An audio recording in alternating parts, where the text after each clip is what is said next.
سورۃ الفاتحہ دراصل ایک دعا ہے اور آگے پورا کا پورا قرآن مجید کی 113 صورتیں جو ہیں وہ اس دعا کا جواب دعا ہیں۔ بسم اللہ الرحمن الرحیم، اللہم صلی علی محمد افضل صلواتک، اللہم صلی وسلم علی سیدنا محمد، الحمدللہ رب العالمین والصلاة والسلام علی سید الانبیاء والمرسلین۔ الحمدللہ آج ہم ترجمہ و تفسیر کی پہلی کلاس کا آغاز کر رہے ہیں۔ ترجمہ و تفسیر قرآن کا آغاز ہم سورۃ الفاتحہ سے کریں گے۔ سورۃ الفاتحہ، یہ سورۃ الفاتحہ کا تعارف، سورۃ الفاتحہ یہ مکی صورت ہے، یعنی یہ مکہ مکرمہ میں نازل ہوئی، اور جو صورتیں مکہ مکرمہ میں نازل ہوئیں ان کو مکی صورتیں، اور جو مدینہ منورہ میں نازل ہوئیں ان کو مدنی صورتیں کہا جاتا ہے۔ سورۃ الفاتحہ کے مختلف نام ہیں، جن میں سے ایک فاتحہ یعنی کھولنے والی۔ قرآن مجید علوم اور انوارات اور برکات اور فیوزات اور قرآن مجید کے اندر چھپے جو خزانے ہیں علوم کے، علم و عرفان کے، احکامات کے، علوم کے، ان کو کھولنے والی۔ اور اسی طرح سورۃ الفاتحہ کا دوسرا نام فاتحۃ الکتاب بھی ہے۔ فاتحۃ الکتاب کہتے ہیں کسی بھی کتاب، کسی مضمون یا کسی بھی چیز کی ابتدا کو۔ چونکہ سورۃ الفاتحہ یہ قرآن مجید کی ابتدا ہے اور اسی سے قرآن مجید کا آغاز ہو رہا ہے، تو اس لیے اس کا نام سورۃ الفاتحہ رکھ دیا گیا۔ سورۃ الفاتحہ کی کل 7 آیات ہیں۔ سورۃ الفاتحہ کے 27 کلمات ہیں اور 140 حروف ہیں۔ سورۃ الفاتحہ مکہ مکرمہ میں نازل ہوئی۔ سورۃ الفاتحہ وہ پہلی سورت ہے جو مکمل طور پر پوری سورت نازل ہوئی۔ اس سے قبل 1 آیت، 2 آیات یا 4-5 آیات یا مختلف سورتوں کی کچھ آیات وہ جبرائیل علیہ السلام لے کر آتے تھے وحی کے ذریعے، لیکن سورۃ الفاتحہ وہ پہلی سورت ہے جو مکمل طور پر نازل ہوئی۔ سورۃ الفاتحہ دراصل ایک دعا ہے اور آگے پورا کا پورا قرآن مجید کی 113 صورتیں جو ہیں وہ اس دعا کا جواب دعا ہیں۔ پورے قرآن مجید فرقان حمید کے اندر اللہ رب العزت نے 3 قسم کے مضامین کو بیان کیا ہے: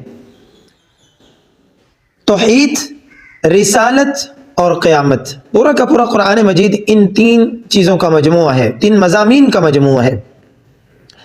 سورۃ الفاتحہ کے اندر ان تینوں مضامین کا خلاصہ ہے۔ توحید کا ذکر بھی ہے، رسالت کا ذکر بھی ہے اور قیامت کا ذکر بھی ہے۔ تو آئیے مختصر ترجمہ اور تفسیر پڑھتے ہیں۔ اعوذ باللہ من الشیطان الرجیم، میں پناہ مانگتا ہوں اللہ کی شیطان مردود سے۔ بسم اللہ الرحمن الرحیم، اللہ کے نام کے ساتھ جو بڑا مہربان نہایت ہی رحم کرنے والا ہے۔ الحمدللہ رب العالمین، تمام تعریفیں اللہ ہی کے لیے ہیں جو تمام جہانوں کا پالنے والا ہے۔ یہاں سورۃ الفاتحہ کا آغاز حمد سے کیا گیا ہے۔ حمد سے مراد تعریفیں، تمام شکر، تمام تعریفیں، تمام حمد و ثنا وہ اللہ تعالیٰ ہی کے لائق ہے۔ اور پھر آگے اس آیت کے اندر بیان ہوا کہ جو تمام جہانوں کا پالنے والا ہے، یعنی اس دنیا میں بھی اور آخرت میں بھی اللہ رب العزت کی ذات ہی وہ ذات ہے جو سارے جہانوں کو رزق دے رہی ہے، پالنہار ہے، پالنے والی ہے۔ آیت نمبر 2، الرحمن الرحیم، سب سے بڑا مہربان نہایت رحم کرنے والا ہے۔ یعنی الرحمن کا مطلب ہے کہ کائنات میں اس سے بڑا رحمان، مہربان، رحم کرنے والا، مہربانی فرمانے والی اور کوئی ذات نہیں ہے۔ اسی طرح الرحیم کا مطلب ہے جو سب سے بڑھ کر رحم کرنے والا ہو، جو سب سے زیادہ مہربانی کرنے والا ہو۔ الرحمن کا مطلب سب سے بڑا مہربان، اور الرحیم کا مطلب ہے سب پر مہربان، سب سے بڑا مہربان اور سب پر، یعنی 18,000 مخلوقات میں سے ہر ایک مخلوق پر اللہ رب العزت کی ذات اقدس جو ہے وہ مہربان ہے، رحمان ہے، رحم کرنے والی ہے، فضل فرمانے والی ہے، کرم کرنے والی ہے، جود و سخا کرنے والی ہے، رزق دینے والی ہے۔ وہ اگر اس دنیا میں کوئی سب سے بڑی ذات ہے تو وہ اللہ رب العزت کی ذات ہے۔ مالک یوم الدین، روز جزا کا مالک ہے، یعنی قیامت کے دن کا مالک ہے۔ ویسے تو اللہ رب العزت کی ذات دنیا اور آخرت دونوں جہاں کی کلی طور پر کلی اور اصلی مالک ہے۔ ویسے تو اللہ رب العزت کی ذات دنیا اور آخرت دونوں جہانوں کے کلی اصلی مالک ہے، لیکن اس دنیا کے اندر اللہ رب العزت نے انسان کو بھیجا، اور مقصد تھا وما خلقت الجن والانس الا لیعبدون، کہ ہم نے جنوں اور انسانوں کو عبادت کے لیے بھیجا ہے۔ اور یہاں آ کر انسان کو کچھ عارضی اختیارات دے دیے، اپنی زندگی پر، اپنے نفس پر، اپنی ذات پر اللہ رب العزت نے کچھ اختیارات عطا فرما دیے، اور پھر ان اختیارات کو تفویض فرما کر آگے یہ فرما دیا کہ روز جزا والے دن ہر چیز کا اختیار جو ہے وہ میرے پاس ہوگا، اور یہ جو عارضی اختیار اللہ رب العزت نے دنیا میں انسان کو تفویض کیا ہے، اس کے بارے میں قیامت کے دن جس کے پاس کلی اختیار ہوگا، جو ہر چیز کا اصلی مالک ہوگا، وہ اس کے بارے میں سوال جواب کرے گا، باز پرس ہوگی۔ تو عارضی اختیارات والوں سے کلی اختیارات والا جو ہے وہ اگلے جہان میں یعنی آخرت میں روز محشر اللہ رب العزت جو ہے وہ آپ سے باز پرس فرمائیں گے اس زندگی کے بارے میں جو عارضی طور پر انسان کو عطا کی گئی ہے۔ ایاک نعبد و ایاک نستعین، ہم تیری ہی عبادت کرتے ہیں اور تجھ ہی سے مدد مانگتے ہیں۔ یہاں انسان جب اللہ تعالی رب العزت اللہ تعالی کی بڑائی اور شان بیان کرتا ہے تو یہاں توحید کا ذکر ہے کہ ہم تیرے سوا کسی سے مدد نہیں مانگتے، اور نہ ہی اللہ کے سوا کوئی مدد مانگنے کے لائق ہے، اور اسی طرح اللہ ہی کی عبادت کرتے ہیں اور اللہ ہی عبادت کے لائق ہے۔ جیسے لا الہ الا اللہ، انسان جب کلمہ پڑھ کر مسلمان ہوتا ہے، اسلام میں داخل ہوتا ہے، تو لا الہ الا اللہ کا مقصد یہی ہے کہ اللہ کے سوا کوئی عبادت کے لائق نہیں ہے۔ جب انسان کلمہ پڑھ کے دائرہ اسلام میں داخل ہو گیا تو اس کے بعد پھر ہر نماز کے اندر انسان اپنے اس وعدے کو جو اللہ رب العزت سے اس نے کلمہ پڑھ کے کیا تھا وہ دہراتے ہیں کہ ہم تیری ہی عبادت کرتے ہیں اور تجھ ہی سے مدد مانگتے ہیں۔ اہدنا الصراط المستقیم، ہمیں سیدھے راستے پر چلائیے، ہمیں سیدھے راستے پر چلنے کی توفیق عطا فرمائیے۔ انسان یہاں پر آ کر دعا مانگ رہا ہے کہ اللہ کریم یہ جو کتاب میں نے آپ کی نازل کردہ کتاب، آپ کی طرف سے جو یہ کتاب جو ہے وہ ہمارے ہدایت کا ذریعہ بنائی گئی ہے، اب میں نے اس کو کھولا ہے، میں اس کو پڑھ رہا ہوں، تو اب ہدایت جو ہے اس کے راستے میرے لیے آسان فرما، اور میرے لیے ہدایت کے راستے جو ہے، سیدھے راستہ جو ہے، سیدھی منازل جو ہے، سیدھا طریقہ جو ہے رسول اللہ صلی اللہ علیہ وسلم والا جو طریقہ ہے وہ میرے لیے آسان فرما، اور میرے لیے وہ راہیں کھول دے کہ جس سے علم کے چشمے پھوٹتے ہیں۔ آگے پھر اللہ رب العزت نے خود ارشاد فرمایا صراط الذین انعمت علیہم، کہ جو آپ سیدھا راستہ مانگ رہے ہیں وہ کن لوگوں کا راستہ ہے۔ دعا مانگنے والے کو یہ بھی پتا ہونا چاہیے کہ میں دعا کیا کر رہا ہوں۔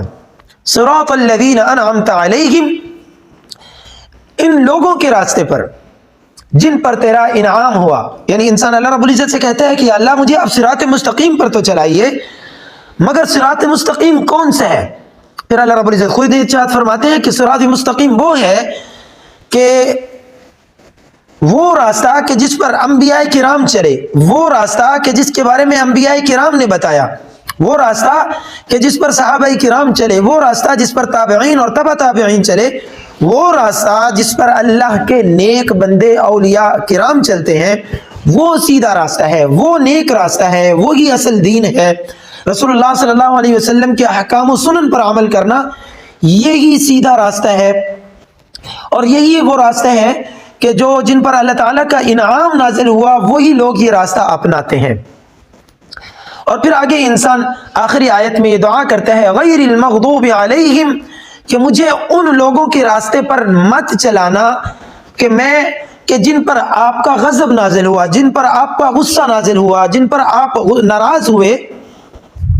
یعنی جیسے پرانی قومیں جو ہے، گزشتہ اقوام جو ہے، جیسے قوم سمود، قوم عاد، فرعون، حامان، شداد، یہ سارے لوگ کہ جن پر اللہ تعالیٰ ناراض ہوئے اور پھر ان پر عذاب نازل ہوا، تو ایسے لوگوں کے راستے سے مجھے بچائے رکھنا، اور اسی طرح وہ لوگ جو گمراہ ہوتے ہیں یا ہوں گے ان کے راستے سے بھی مجھے بچانا اور مجھے ان کے راستے سے بچائے رکھنا۔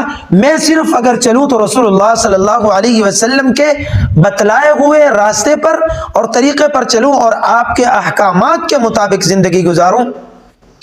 سورۃ الفاتحہ کی اہمیت آپ اس سے بھی سمجھ سکتے ہیں کہ اللہ رب العزت نے ایک تو اس کو قرآن کے دیباچے کے طور پر، قرآن کی ابتدا کے طور پر نازل فرمایا، دوسرا اللہ رب العزت نے جو سب سے بڑی اللہ کی عبادت ہے وہ نماز ہے، اور نماز کے اندر اللہ رب العزت نے ہر نماز کی ہر رکعت کے اندر، نماز چاہے فرض ہو، واجب ہو، سنت ہو، نوافل ہو، ہر نماز کی ہر رکعت کے اندر اللہ رب العزت نے سورۃ الفاتحہ کو لازم قرار دے دیا ہے۔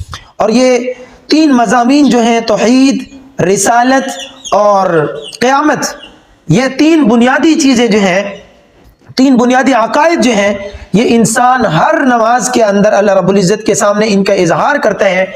یہ سورۃ الفاتحہ کی اہمیت ہے کہ ان باتوں کا ہر روز، ہر نماز میں، ہر رکعت میں ہم اللہ تعالیٰ سے اظہار کرتے ہیں۔ باقی 113 صورتیں جو ہیں، گویا کہ سورۃ الفاتحہ جو ہے یہ اختصار ہے، اور آگے قرآن جو ہے وہ اس کی تفصیل ہے۔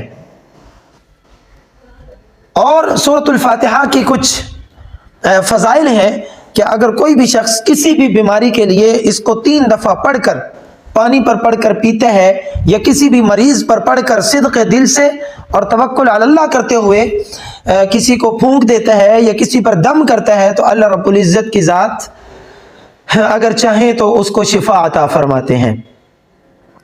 اپنے روزی میں برکت کے لیے سورۃ الفاتحہ پڑھا کیجئے، رزق میں برکت ہوگی، اور اسی طرح بیماریوں سے نجات کا یہ سورۃ الفاتحہ ذریعہ ہے۔ اللہ رب العزت سے دعا ہے کہ اللہ کریم ہمیں قرآن کو سمجھنے اور اس پر عمل کرنے کی توفیق عطا فرمائے۔ والسلام علیکم ورحمۃ اللہ وبرکاتہ۔